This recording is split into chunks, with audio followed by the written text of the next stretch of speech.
because now we're going to be analyzing my latest worst game ever. And actually, I took his knight. By the way, I didn't see that knight does blunder because I don't know why. He takes my pawn on f7. Like, what? What? Pawn to f7? Taking my pawn on f7 is a full-on blunder. Like, queen to a5? What? I played queen to a5? I mean, queen to a5 blunders to a bishop. Why did I play that? Queen to a5 is a very blunderous move. And in the next move, folks, he take my knight. What?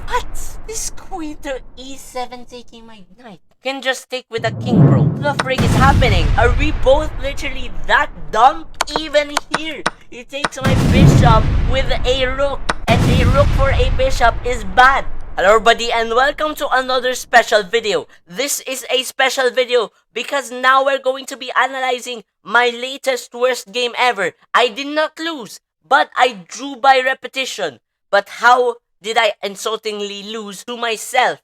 Well, let's see. We got white pieces with my opponent, I got black pieces with myself, and we go d4 with white with my opponent, I go e6. Very passive play. This is kind of the King's Indian but inverted. I think the King's Indian goes to d6, not to e6. So that's different. I go for passive play because the fact I might take space later. But we go pawn to b6, and then he goes bishop to b5, and then I go bishop to b7. Developing both pieces, and also this developing move, knight to c6, trying to take the center. And now we got these two developing moves. This attacks my knight and also makes some squares for the future.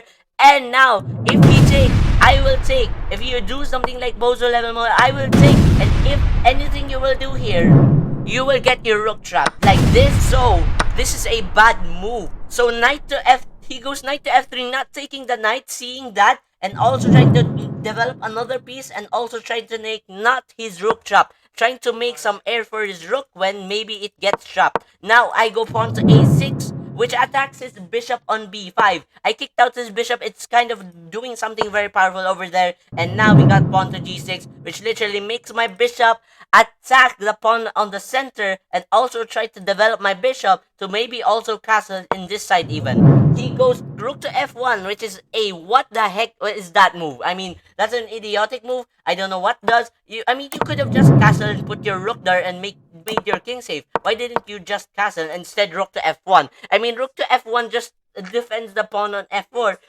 but you didn't need to do that because there's no pieces attacking it, and also the king is already defending it. Why did you defend it with this? This is just nothing. What is rook to f1? But anyways, well, I guess rook to f1 happens. What happens. We cannot change that. So we got bishop to g7 from me, which I've talked about. He goes knight to g5, which is another nonsense move because of the fact if he takes my pawn on f7, if I do something like Bozo level move, I'm just gonna take it with the king.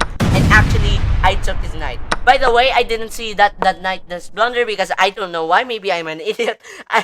Knight to g5 is a full-on blunder. I didn't say it's blunder first, because I didn't see it with my queen on d8 because I am talking. I'm using my efficiency for my mind to talk. When I'm talking, I think I lower my efficiency on my mind, and therefore I can't see this because of the fact I have low efficiency on my mind. I think blundering a full free knight, and I took that knight. Now we got plus 3 points of material, and we got pawn to f4 attacking my queen, and I took this blundered pawn on g2. Now we got this queen trying to enter in the white's territory. Now I can take the pawn on h2 if it doesn't take it, if he doesn't defend it, and he didn't defend it. I don't know why I didn't took. He goes knight to e7, and he goes attacks my queen. He didn't defend the pawn on h2, like literally. What? I don't know what the heck that does. And now I take the pawn, and now he goes knight to f3, attacking my queen on h2. I just go back. But now, knight to g5, I don't know what the heck that also move does. What the heck does knight to g5 do? Attacks this? Yeah, what if I don't go Bozo level move again? Now he takes, I take with the king, and that's a full-on blunder. What the heck? Maybe it has a purpose, like making his knight powerful and in the future. But I just attack his knight on g5, and now he takes my pawn on f7. Like, what? Pawn to f7.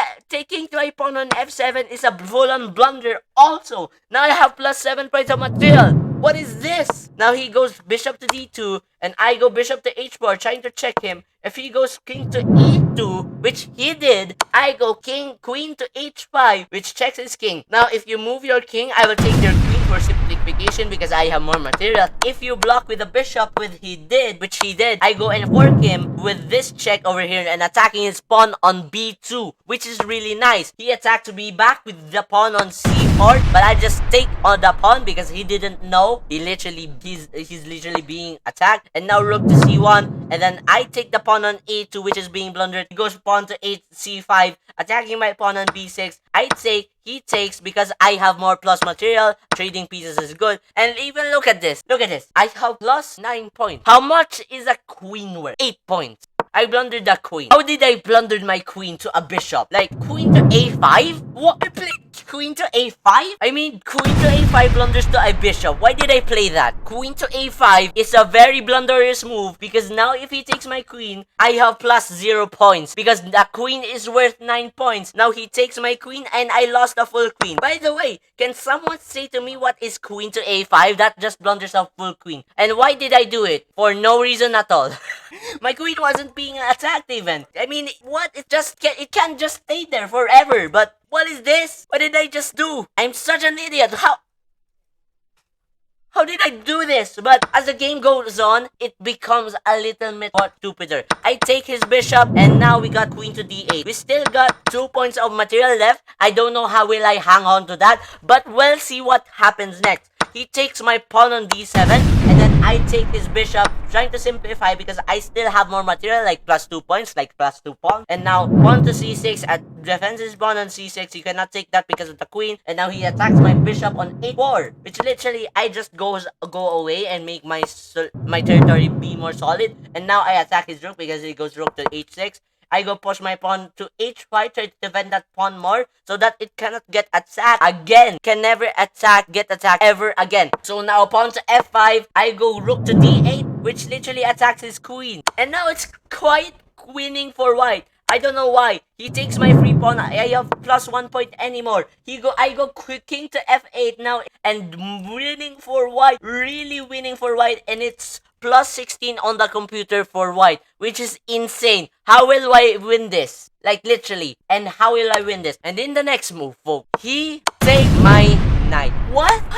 This queen to e7 taking my knight. You can just stick with the king, bro. What the frig is happening? Are we both literally that dumb? As I've said, things are going to be a little more idiotic when I have a blunder a queen after. This just happened today, folks. Don't believe me? You can go to my account. It happened today. So this queen move is such an idiotic move. He takes my knight, but I just take his queen. I mean, knights are better than queens. Why would you trade your queen for a bozo piece like a knight? What? I don't get this 700, dude. Oh my gosh.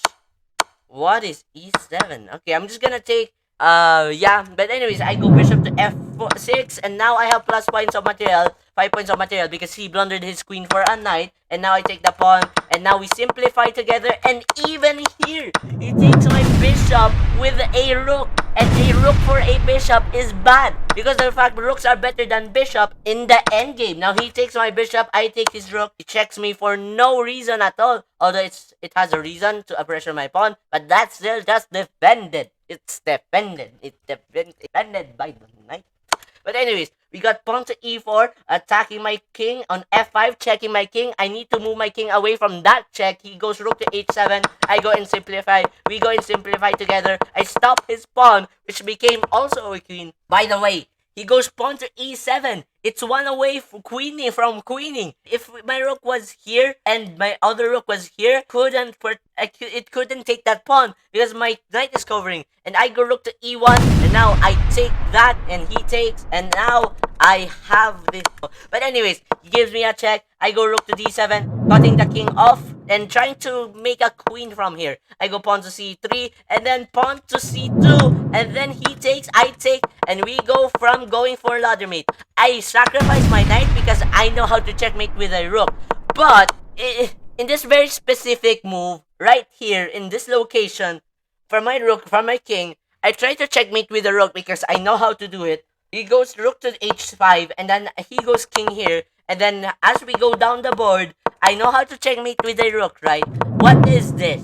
and then he goes there, and then we go here, and then we go here, and then we go here, and then it became a draw by repetition because of my king.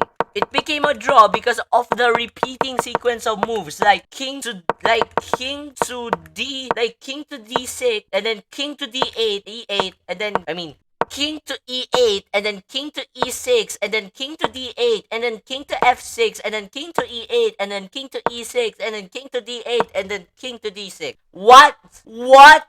You know, the game could have just proceeded like this part of the move right here.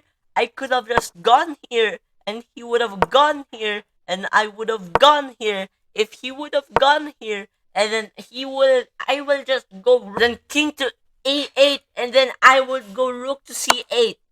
And then that's checkmate. You cannot go here because of the king. You cannot go here because of the rook. And that, folks, is the end of the video. I hope you enjoyed the video. And if you did, please like and subscribe. And this game was a pain for me. It happened today. I hope I don't get lower in elo though from this game right here. I think I got dumber. But this is the worst game I've played, I think, so far from 700 right now. So, yeah, see you guys in the next video. If you enjoyed the video, please subscribe and like. And don't forget, there's 2 links. One for Discord, one for Twitch. Twitch is where I live 3 p.m. And Discord, where I connect the Twitch and the YouTube together to make a community. And that's where I also update, folks. And if you want to get updated yourself just on YouTube, you can go subscribe and click the notification bell. And yeah, I think that's it. See you guys in the next video. Peace out.